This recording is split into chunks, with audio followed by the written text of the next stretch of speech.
Welcome to my channel. நீங்கள் பார்த்துட்டு இருக்கிறது கரிமலை இறக்கம். நாங்கள் போன சபரிமலை பயணத்தில் ஒரு 5 வீடியோ போட்டிருப்பேன். கரிமலை ஏற்றம் வரைக்கும் ஒரு வீடியோ போட்டிருப்பேன்.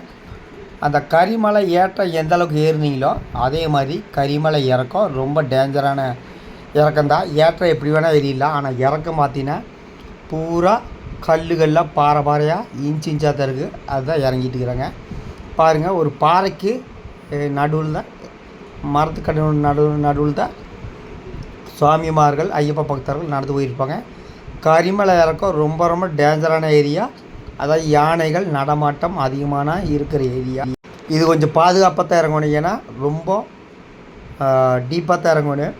அதாவது பாறை மரம், அதுக்கப்புறம் மரத்தை வெட்டி வச்சுருப்பாங்க ஐயப்ப பக்தர்கள் நடக்கிறதுக்கு. வனத்துறை, ஏன்னா இந்த சீசனுக்கு அப்புறம் இந்த கரிமலைக்குள்ளே யாருமே போக மாட்டாங்க. பாருங்கள், அந்த பாறை பாருங்க எப்படி இருக்குது பாருங்க. இங்கே மழை பெஞ்சு சேறு சகதியாக தான் இருக்குங்க. யாரும் மெயின்டெனன்ஸ் கிடையாது. ஏன்னா இந்த சீசனுக்கு தான் இந்த பாதை திறந்து விடுவாங்க. இப்போ கரிமலை இறங்கிட்டு இருக்கிறாங்க. அதுக்கப்புறம் பெரியான வட்டம், அதுக்கப்புறம் சிறியான வட்டம், பம்பை. அதுதான் பெருவழி பயணம் முடிஞ்சது. பம்பையிலேருந்து சபரிமலை போகிறது சிறுவழி. பாருங்க, சின்ன குழந்தை முதல் பெரியவங்க வரைக்கும் எப்படி குச்சி வச்சு பாதுகாப்பாக இறங்கிட்டு இருக்கிறாங்க. கொஞ்சமாக தான் டாட்டிக்கி விட்டு கையோ காலோ உடஞ்சி போயிடும், சறுக்கி விட்டால் கையோ காலோ புண்ணாயிரும்.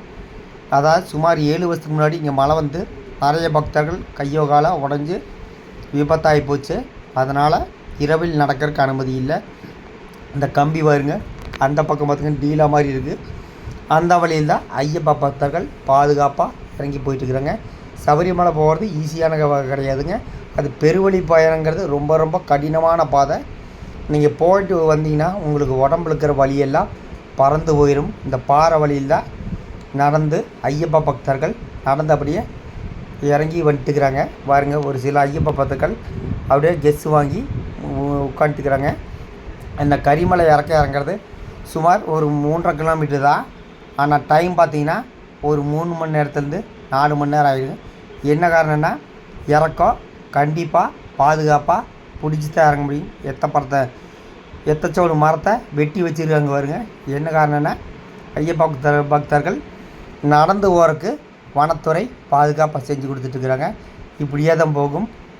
மொத்தத்தில் கரிமலை ஏற்றம் எந்த அளவுக்கு இருக்குதோ இறக்கம் அதே மாதிரி இருக்குதுங்க. அந்த இடம்தான் கரிமலை இறக்கத்தோட எண்டு. பெரியான வட்டம் சொல்லுவாங்க. இந்த இடத்துல இளநீ ஃபேமஸ்ஸு. இளநீ குடிச்சிட்டு மறுபடியும் இங்கிருந்து சுமார் ஒரு 3 கிலோமீட்ரு மறுபடியும் நடந்து போகணும். கொஞ்சம் ஹில்ஸ் வரும். எல்லாம் ஊதுபத்தி பற்ற வச்சுட்டுருக்குறாங்க. என்ன காரணம், கரிமலை இறக்கம் வந்துருச்சு. வந்து எல்லாம் ஐயப்பா பக்தர்கள் சாமி கும்பிட்டு பத்திரமா கூட்டிகிட்டு போயிட்டு வந்துட்டு அப்படின்னு சொல்லிட்டு வேண்டி நடந்து வந்துட்டுருக்குறாங்க. இது பம்பை போகிற வழி. இங்கேருந்து ஒரு 3 கிலோமீட்ரு இப்படியே தான் இருக்கும். கொஞ்சம் ஹில்ஸ் இருக்கும், கொஞ்சம் இறக்கம் இருக்கும். அந்த லைட்டெல்லாம் பார்த்திங்கன்னா இரவில் நடந்து போவாங்க. இரவில்னால் ஒரு சில பேர் 7 மணிக்கு மேலே நடந்து போவாங்க. அந்த பக்கம் பார்த்திங்கன்னா ஆறு இது வரைக்கும் வரும். பம்பை ஆறு, பம்பை புனித நதி வந்து இது வரைக்கும் வரும். பம்பை பக்கத்தில் வந்தாச்சுங்க. ப்ளைன் போயிட்டே இருக்குது. அதுக்கப்புறம் பார்த்திங்கன்னா பெரியான வட்டம். இப்போ பெரியான வட்டத்தில் தான் நடந்து போயிட்டுருக்குறோம். அதுக்கப்புறம் வந்து சிறியான வட்டம். சிறியான வட்டங்கிறது பம்பை தான். இங்கே ஒரு மருத்துவ முகாம் இருக்குது. எல்லா விதமான வசதி, அன்னதானம். பெரியான வட்டம் சிறியான வட்டத்தில் பக்தர்கள் வடை பாயசத்தோட அன்னதானம் சாப்பிடலாம். நிறைய ஐயப்ப சேவா சங்கம் பக்தர்கள் இலவச அன்னதானம் வழங்குறாங்க. இலவச அன்னதானம் வழங்குறது தான் இந்த கூட்டம். இங்கே சாப்பாடு ஃபஸ்ட் கிளாஸாக இருந்தது. பாருங்க, கோமமாட்ட வளர்த்தி படி வச்சு எல்லாம் வந்துட்டுருக்குறாங்க. சாப்பிட்டு நடந்து போயிட்டுருக்குறாங்க. இது சிறியான வட்டம். இதுக்கப்புறம் பார்த்திங்கன்னா பம்பை வந்துருச்சு. பம்பையில் விரின்னு சொல்லுவாங்க ரூமு. இந்த மாதிரி தான் தகர சீட் போட்டிருப்பாங்க. அந்த தகர சீட்டில் தான் தங்குவாங்க. அங்கே தங்கி நாம் கட்டில் கொண்டு போனால் அரிசி மிளகாய் இதெல்லாம் வச்சுட்டு நாம் அன்னதானம் பண்ணலாம். பம்பை வந்தாச்சுங்க. இந்த இடம் வந்தால் பம்பை வந்தாச்சு. ஒரு ஏறிச்சுன்னா பம்பை வந்தாச்சு. பம்பையில் அன்னதானம் படையல் வச்சு பஜனை பாட்டு பாடி நாம் சாப்பிட்டு பிற பக்தர்களுக்கும் உணவு வழங்கி நைட்டு ரெஸ்ட் எடுத்துகிட்டு காலையில் விடிய காலையில் எடுத்து வச்சா நாம் சபரிமலை சுமார் ஒரு 2 மணி நேரத்தில் போயிடலாம். இதுதான் பம்பை. சபரிமலை பெருவழி பயணத்தில் பம்பை வந்து விட்டது. ஐயப்ப பக்தர்கள் அப்படியே ரிலாக்ஸாக போயிட்டுருக்குறாங்க. இப்போ சுமார் மணி ஒரு 4 மணி, சாயந்தரம் ஒரு 4 மணி அளவில் தான் இருக்குது. இது ஐயப்ப பக்தர்கள் வந்த ஐயப்ப பக்தர்கள் எல்லா பக்தர்கள் பம்பையில் புனித நீராடி நம்ம திதி கொடுக்கலாம். பம்பையில் குளித்தா பாவங்கள் தீரும். அந்தளவுக்கு ஒரு புண்ணிய நதி. அந்த புண்ணிய நீர்லேருந்து நீடுறாங்க.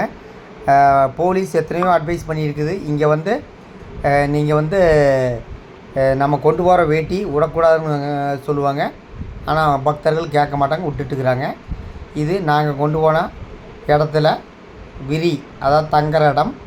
அதாவது நாங்கள் சாமி கும்பிட்டு கொண்டு போன இது வந்து சமையல் பண்ணிவிட்டு எல்லாம் சாமி கும்பிட்டு அன்னதானமாக வச்சுட்டு நாங்களும் சாப்பிட்டு மற்றவங்களுக்கும் கொடுத்துட்டு எல்லாம் சாமி கும்பிட்டு இரவில் அப்படியே ரெஸ்ட் எடுத்துகிட்டு விடிகாலையில் நேரத்தில் எடுத்து கட்டெடுத்து வச்சு நாம் வந்து சபரிமலை போவோம். பாருங்கள் அந்த இடத்துல டோலி எத்தனை டோலி இருக்குதுன்னு பாருங்கள். சபரிமலை மேலே முடியாதவங்களுக்கு கொண்டு போகிறதுக்கு தான் டோலி 8000 8500 அப் அண்ட் டவுன் பார்த்தீங்கன்னா 16000 வருங்க. பாருங்கள் இந்த வழியில் மேலே வந்து பம்பா கணபதி கோயிலுக்கு போகணும். இது சுமார் விடிய காலை 4 மணி அளவில் பாருங்கள் எப்படி இருக்குன்னு பாருங்கள். இப்போ வந்து நாங்கள் கட்டெடுத்து வச்சுட்டு பம்பா கணபதி கோயில் போய் தேங்காயை உடைச்சிட்டு அப்படியே ஆன்லைனில் டிக்கெட்டு காமிச்சிட்டு அப்படியே கிளம்பிடுவோம். நடந்து போயிட்டுருக்குறேங்க. சுமார் விடிய காலை ஒரு 5 மணிக்கு போனது. சுமார் காலையில் ஒரு 11 மணிக்கு ஆகிப்போச்சு. ஓகே, அடுத்த வீடியோவில் சந்திக்கிறேன். நன்றி, வணக்கம். சுவாமியே சரணம் ஐயப்பா.